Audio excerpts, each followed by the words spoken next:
Have you ever found yourself trying so hard to be seen by someone who just doesn't seem to care? You give your time, your energy, your loyalty, and in return, you're met with indifference or worse, disrespect. It's exhausting, and it leaves you questioning your worth. But here's the truth: how people treat you is a reflection of them, not you. When someone doesn't value you, it's not always because you've done something wrong.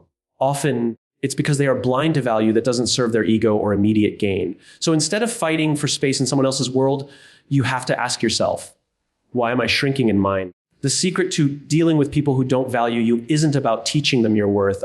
It's about knowing it so clearly that you stop offering discounts to those who can't afford your presence. Let me explain. In relationships, whether personal or professional, we tend to seek validation. We want to be appreciated, recognized, understood. And when we don't receive it, we push harder, we compromise more, we tolerate disrespect.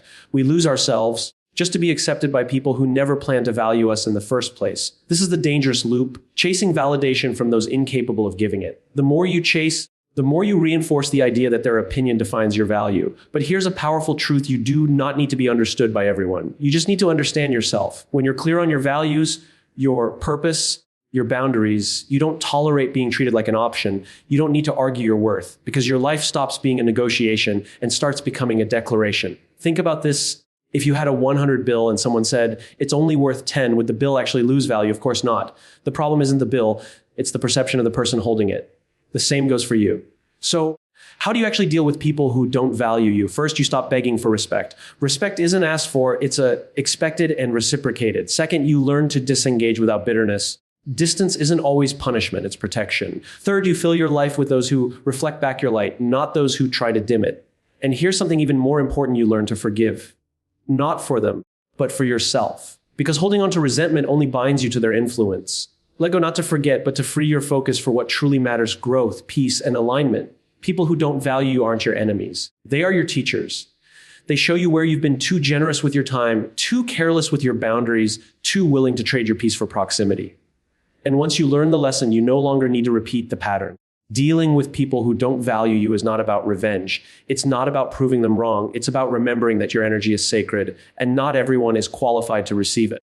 The moment you understand that, truly understand it, is the moment your life begins to change. Fecky notes of the speech: your value is not determined by others' recognition, but by your own clarity of self-worth.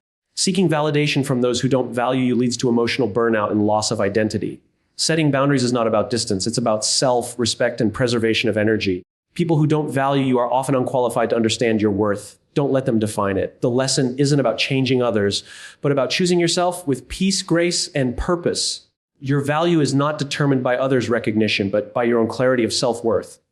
This truth is simple yet powerful. Many people live their lives waiting for someone else to affirm their importance. They want to hear words of approval, applause, or even affection just to feel valid. But when those things are absent, they begin to doubt themselves. They start questioning their decisions, their talents, even their right to take up space. The reason this happens is because they've handed over the power to define their worth to someone else. That is a dangerous position to be in, because when you tie your value to someone else's recognition, you make it conditional.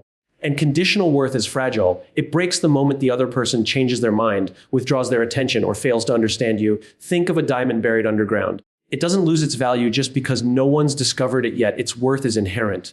In the same way, your value isn't something that fluctuates based on how others see you.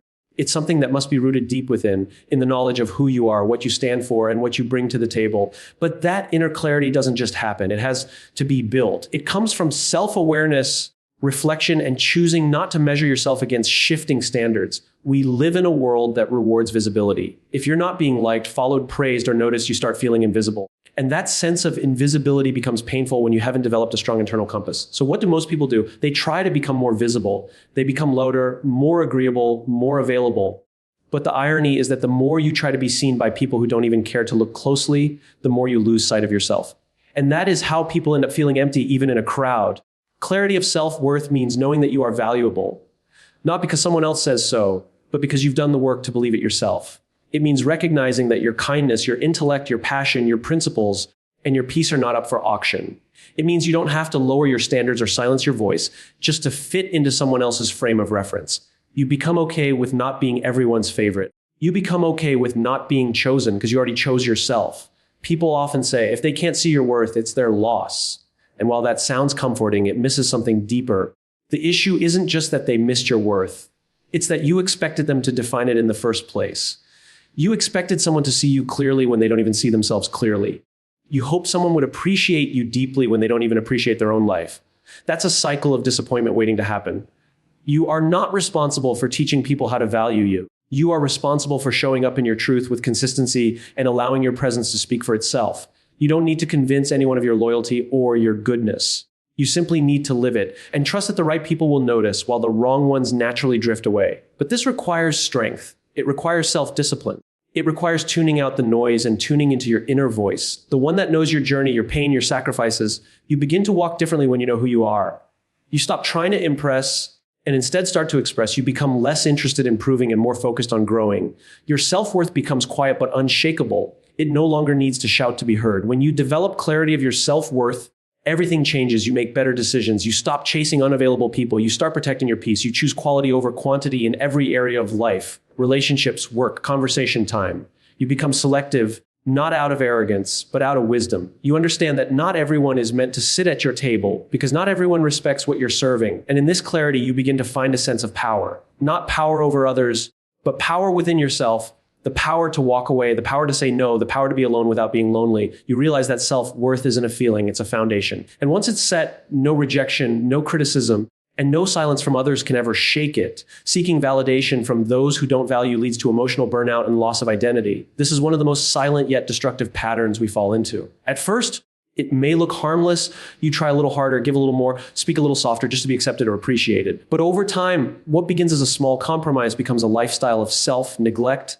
You slowly start abandoning your authenticity in exchange for approval. And the tragedy is, even after all that effort, you still don't feel seen because the people you're trying to impress were never truly capable of valuing you in the first place. Validation is a basic human need. We all want to feel acknowledged, appreciated, and affirmed.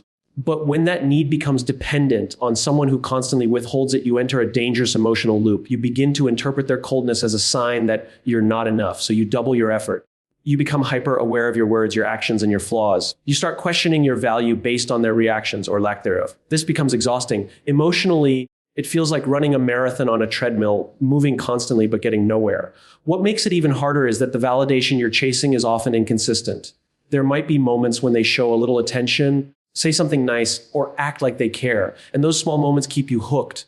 You tell yourself, maybe they do value me, or maybe if I try harder, things will change. But this is what makes the cycle so painful. You're not just chasing validation, you're chasing hope.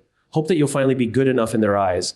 But the more you seek approval from the wrong person, the more distant your true self becomes. Over time, this need for validation reshapes your identity. You stop doing things that make you happy and start doing things that will gain them approval. You are master. You filter your truth. You say yes when you mean no. You shrink when you should stand tall. And even when you're surrounded by people, you feel alone because no one is connecting with the real you. They're only seeing the version of you that you crafted to be liked. This leads to a deep internal conflict because even if they eventually accept you deep down, they're not accepting you, but the version you perform for them. This constant bending and adjusting chips away at your spirit. You begin to feel tired in a way that rest can't fix. That's emotional burnout, when your soul is exhausted from constantly trying to prove itself. You feel numb, frustrated, and even resentful. But often, you don't know why. That's because you've been suppressing your own needs for so long that your mind can't tell who you're trying to be anymore. And here's the hardest part. We often mistake this burnout for weakness in ourselves. We tell ourselves we need to be stronger, more patient, more understanding. But in reality, what we need is not more strength to endure poor treatment. What we need is the clarity to walk away from situations that demand our silence, our compromise, and our pain in exchange for conditional acceptance. Seeking validation from those who don't value you is a slow erasure of self. You begin to live for the approval of someone else instead of living from the truth of who you are. And it's not always loud or obvious. Sometimes it looks like constantly explaining yourself, over-apologizing, being afraid to disappoint, or feeling anxious when you haven't heard back from someone. All of this comes from the belief that your worth is tied to their recognition. But when you realize that validation is most powerful when it comes from within, you start to break the cycle. You no longer rely on others to remind you of who you are. You become the one who sets the standard for how you deserve to be treated. And that shift is the beginning of healing. Not because others change, but because you stop needing them to. You reclaim your voice, your space, your energy. You start choosing people who see you without having to perform. You learn to sit with yourself without needing external affirmation. And slowly, you begin to remember who you were before you tried to be everything for everyone else. The journey back to your identity begins the moment you stop seeking validation from those who never valued you to begin with. Setting boundaries is not about distance. It's about self-respect and preservation of energy. Many people misunderstand boundaries. They see them as walls meant to push people away, as cold, rigid barriers built from anger or resentment. But in truth, boundaries are not about creating separation. They are about creating clarity. They are not about keeping people out. They are about keeping yourself in. Boundaries allow you to show up in relationships with honesty, stability, and peace. They protect your time, your energy, your values, and your emotional well-being. Without them, you end up drained, resentful, and disconnected from yourself. When you don't set boundaries, you give others silent permission to overstep. You leave the door open for others to treat you based on their standards instead of yours. And over time, this starts to show. You begin to say yes when you really mean no. You start to stretch yourself too thin just to be accepted or liked. You feel guilty for prioritizing your needs, even though those needs are completely valid. This isn't selflessness, it's self-abandonment. And while it might win you temporary approval, it costs you your emotional health. People often think that setting boundaries will make others angry, disappointed, or distant. And yes, sometimes it will. But that discomfort is not a sign that you're doing something wrong. It's a sign that your boundaries are finally being noticed. You are shifting the dynamic from one-sided tolerance to mutual respect. And anyone who truly values you will understand that, because respect does not grow in chaos. It grows in clarity, and boundaries create that clarity. You don't need to explain or justify your boundaries to everyone. You don't need to write a speech or provide a backstory. A simple, "I'm not available for that," or "that doesn't work for me," is enough. The people who respect you won't need more. The ones who push back are often the ones who are benefiting from your lack of boundaries in the first place. And when you begin to protect your peace, those people might accuse you of changing. But the truth is, you're not changing, you're just finally honoring yourself. That shift can be uncomfortable for others, especially those used to a version of you that always gave in, stayed quiet, or put yourself last. The power of boundaries isn't in how loudly you state it, but in how consistently you live by them. It's easy to draw a line once. It's harder to stand by it when people test it. But every time you reinforce your boundaries, you send a message to yourself: my needs matter, my time matters, my well-being matters. That message, repeated over time, becomes the foundation of self-respect. And self-respect isn't just about confidence, it's about alignment. It's about living in a way that matches your values instead of constantly compromising them to keep the peace. Boundaries also help you conserve emotional energy. Life already demands so much of you, from work, family, and responsibilities. If you don't protect your energy, you end up giving your best to things that drain you and leaving nothing for the things that nourish you. Without boundaries, you say yes to every demand, every favor, every toxic conversation, and eventually you start feeling overwhelmed, irritable, and even bitter. But that bitterness isn't about other people. It's a signal from within that you've overextended yourself. It's your inner self reminding you that you've ignored your own limits for too long. Boundaries are not cold, they are kind. They allow you to show up for others without losing yourself. They help you give from a place of fullness, not obligation. They prevent resentment from growing and create healthier, more respectful connections. When you have boundaries, you stop trying to control others' reactions and start focusing on your own intentions. You learn to disappoint others without betraying yourself. And that is a powerful shift, to be able to honor your truth without guilt. The more you practice setting boundaries, the more natural it becomes. You learn that saying no doesn't make you rude. Taking space doesn't make you selfish. Prioritizing rest doesn't make you lazy. It makes you honest. It makes you strong. It keeps you grounded in a world that constantly demands your attention. And slowly, you start attracting people who don't just respect your boundaries, they appreciate them because they see the peace and authenticity they bring. Boundaries aren't just rules. They are expressions of self-awareness. They are choices you make every day to protect your energy, guard your mental health, and preserve your purpose. And in doing so, you're not just protecting yourself, you're building a life that feels safe, true, and whole. People who don't value you are often unqualified to understand your worth. Don't let them define it. This is a truth most people learn through pain. We often assume that just because someone is in our life, a friend, a partner, a boss, a family member, they automatically have the ability to recognize our value. But the reality is, not everyone has the emotional intelligence, the life experience, or the depth of perception to truly understand who you are and what you bring. Yet, when they overlook us, we take it personally. We internalize their lack of appreciation as evidence that we're not enough, and that's where we go wrong. Because when someone can't see your worth, it often has nothing to do with you and everything to do with their own limitations. Not everyone can see beyond the surface. Some people measure worth based on what you can give them, how much you agree with them, or how well you fit into their expectations. If you don't perform, if you set boundaries, if you express a different perspective, they may interpret that as arrogance, disobedience, or weakness. But in truth, those are often signs of strength, the strength to be authentic in the face of pressure. And if they cannot recognize that, it's not because you're lacking, it's because their lens is fogged by ego, insecurity, or narrow-mindedness. People who are unqualified to see your worth often operate from a place of control. They prefer relationships where they are superior, where they are the ones being admired, and where your light doesn't challenge their own comfort. So when you start to shine, grow, or speak your truth, they may downplay your contributions. They might mock your dreams, ignore your voice, or criticize your efforts. And when you're unsure of your own value, you might believe them. You might shrink yourself just to avoid their judgment. But that's not validation, that's manipulation. And the cost of that is your authenticity. You have to understand that some people are not capable of giving what you deserve. Not because you don't deserve it, but because they haven't done the inner work required to appreciate something beyond their immediate needs or limited understanding. Trying to gain their approval is like asking someone who's colorblind to admire a painting. They simply don't have the capacity to see what you see. And that's not your fault. Your worth is not diminished by their blindness. Their inability to recognize your value is a reflection of their limitations, not a confirmation of yours. Still, it hurts. It hurts when people you care about don't see your efforts.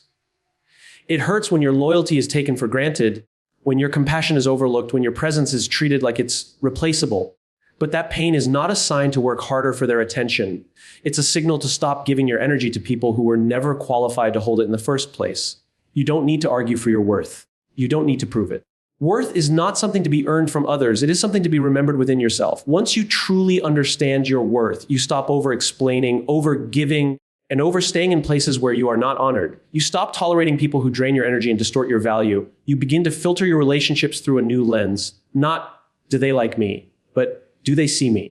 Do they respect me? Do they add peace or take it away? This shift allows you to reclaim your power. It gives you permission to walk away from people who can't meet you where you are, not out of pride, but out of clarity. It's easy to fall into the trap of thinking that being misunderstood means being wrong. But the most authentic people in the world are often misunderstood because they don't conform. They don't dilute themselves for approval. They live with depth, with integrity, with purpose. And those things often threaten people who live on the surface. So if you feel unseen or undervalued, don't rush to fix yourself. Step back and ask, is this person even capable of seeing the real me? Or are they only comfortable with a version of me that stays small? You don't need everyone to understand you. You need the right people. Those who have the emotional maturity to recognize the depth of your heart, the weight of your journey, the strength behind your quiet, and the courage it takes to stay true in a world that constantly pressures you to be something else. And those people, they don't need convincing. They recognize your worth not because you scream it, but because you live it. You are not for everyone, and that is your strength. Because the ones who truly see you will never make you question your value. The lesson isn't about changing others, but about choosing yourself with peace, grace, and purpose. When someone doesn't value you, the natural instinct is to try harder. You think if you just say it differently, show up more consistently, be more patient, or bend just a little more, maybe they'll finally appreciate you. You fall into the trap of believing that if you change enough of yourself, you can change how someone treats you. But that mindset quietly erodes your confidence because it makes your worth dependent on someone else's capacity to recognize it. And the truth is, some people will never value you no matter how much you give, not because you're not valuable, but because they are committed to misunderstanding you or benefiting from your silence. When you make it your mission to change others, you enter a losing game. People don't change because we beg them to. They change because they want to. And when someone doesn't want to respect you, trying to change them becomes an act of self-betrayal. You keep pouring yourself into a cup that has no bottom, and the more you pour, the more drained you become. You tell yourself that your love, patience, or effort will make the difference. But that belief can keep you stuck in a place where you are constantly giving but rarely receiving. It teaches you to equate love with struggle and acceptance with endurance. That's not growth, that's survival. And survival is not the same as peace. Choosing yourself is not an act of selfishness. It's an act of self-preservation. It's deciding that your mental health, your energy, your time, and your dignity are no longer up for sacrifice in places where they are not honored. Choosing yourself means saying, I am no longer willing to abandon myself just to be accepted by others. It's not about changing others to fit into your life. It's about recognizing who's never going to fit and having the strength to let go without resentment. That doesn't mean walking away with bitterness. It means walking away with grace. Grace is the ability to let go of what doesn't serve you without needing revenge or validation. It's learning to forgive people for not being who you needed them to be, while also forgiving yourself for staying longer than you should have. Grace allows you to exit situations with dignity, not damage. It allows you to move forward without carrying the weight of anger, because you understand that healing isn't about holding on, it's about release. There's power in knowing when to stop trying. Not because you've given up, but because you've woken up. You've realized that your worth isn't something to be proven to anyone. It's something to be lived by. You no longer beg for loyalty, attention, or consistency. You offer what you have, and if it's not enough for someone, you don't lower your value. You simply stop offering it to the wrong people. Choosing yourself teaches you to be intentional. It reminds you that peace is better than attention, that purpose is better than popularity, and that respect is better than approval. When you start choosing yourself, your relationships shift. You begin to attract people who respect your boundaries, who listen without dismissing you, who show up without needing to be begged. You stop chasing and start connecting. You no longer entertain shallow connections just to feel wanted. Instead, you seek depth, honesty, and mutual respect. And even when that means having fewer people around you, it also means having better people around you. There's a quiet power that comes when you make peace with the idea that not everyone will value you. It frees you. It allows you to stop performing and start being. You don't need to constantly prove your worth. You already embody it. You move through life with more clarity and less fear. You stop fighting to be chosen and start choosing yourself every single day, not in arrogance, but in alignment with who you are and who you're becoming. You'll find that life begins to feel lighter when you stop trying to change people and start living your truth. The energy you once used to hold broken relationships together is now used to build yourself up. You create space for growth, for healing, for real joy. You learn to be proud of yourself, not because others approve, but because you're finally being honest with who you are. And in that honesty, you discover something deeper than validation. You discover peace. The secret to dealing with people who don't value you is not about changing them. It's about returning to yourself. When you stop chasing validation, when you stop lowering your standards just to be accepted, when you start setting boundaries with calm certainty, and when you recognize that some people are simply not equipped to see your worth, you begin to live differently. You begin to live in alignment with your truth, not in reaction to someone else's ignorance. Real strength isn't found in fighting to be seen. It's found in walking away from places where you're ignored and choosing every single time to stand in your own light. Because the most powerful response to being undervalued is not bitterness. It's self-respect, peace, and the quiet decision to no longer participate in your own diminishment. That's not giving up on people. That's choosing yourself with clarity, with grace, and with purpose.